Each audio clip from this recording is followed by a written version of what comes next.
da grande notícia dessa sexta, que na verdade era para ser notícia, né? O presidente Jair Bolsonaro ia depor, estava marcado para as 2 horas da tarde na sede da Polícia Federal em Brasília, um depoimento envolvendo o vazamento de um inquérito sigiloso que ainda nem tinha sido terminado pela Polícia Federal.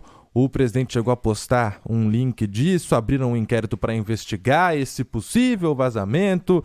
Tinha até uma data limite para depor, o presidente acabou não comparecendo. O ministro Alexandre de Moraes, do STF, que já é uma desavença antiga do presidente Jair Bolsonaro, decidiu mais uma vez exigir que ele fosse à Polícia Federal, mas no fim nada feito. Antes de você comentar, Cláudio, vamos a Brasília para contextualizar e saber quais são os últimos detalhes dessa história, que teve um monte de pontinho durante a sexta-feira. O Márcio Rocha já está aqui com a gente. Boa tarde, Márcio.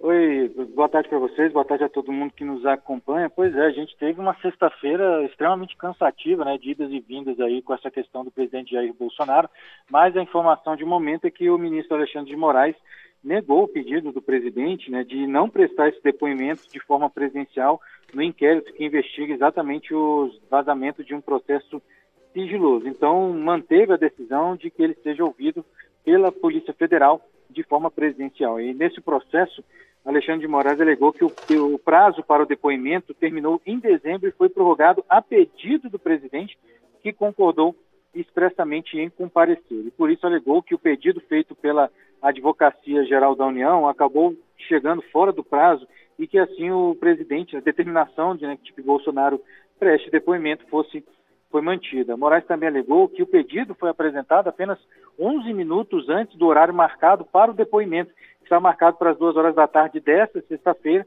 sendo que a AGU, a Advocacia Geral da União, queria que a discussão fosse levada ao plenário do Supremo. Além disso, o órgão alegou que, como Bolsonaro é um agente público, é garantida a ele a escolha constitucional de não comparecimento em depoimento em seara investigativa, segundo palavras do próprio Supremo Tribunal Federal, e que o direito à ausência teria sido assegurado em decisões do próprio Supremo. Mas, na decisão, o ministro Alexandre de Moraes afirmou que a defesa do presidente teve um prazo de 5 dias para apresentar um agravo, mas não apresentou nenhum recurso dentro desse prazo processual. E, além disso, solicitou, em dezembro do ano passado, mais um prazo em razão dos compromissos da agenda presidencial. E esse prazo, inclusive, segundo o Supremo, foi estendido por 45 dias e que se encerrou nessa sexta-feira. E que toda essa situação configura a chamada preclusão lógica, que é quando uma parte de um processo adota comportamentos que se contradizem. Portanto, o presidente Jair Bolsonaro deve continuar aí, deve prestar depoimento presencial, segundo o ministro Alexandre de Moraes. A gente fez portaria hoje, durante a tarde, ali por volta, a partir de meio-dia, quando eu cheguei, para esperar a possível chegada do presidente Jair Bolsonaro, e, na verdade, quem chegou foi o advogado-geral da União, o Bruno Bianco, que chegou sem falar com a imprensa. A expectativa é que ele fosse lá apresentar as razões do presidente Jair Bolsonaro de não aparecer, nesse depoimento.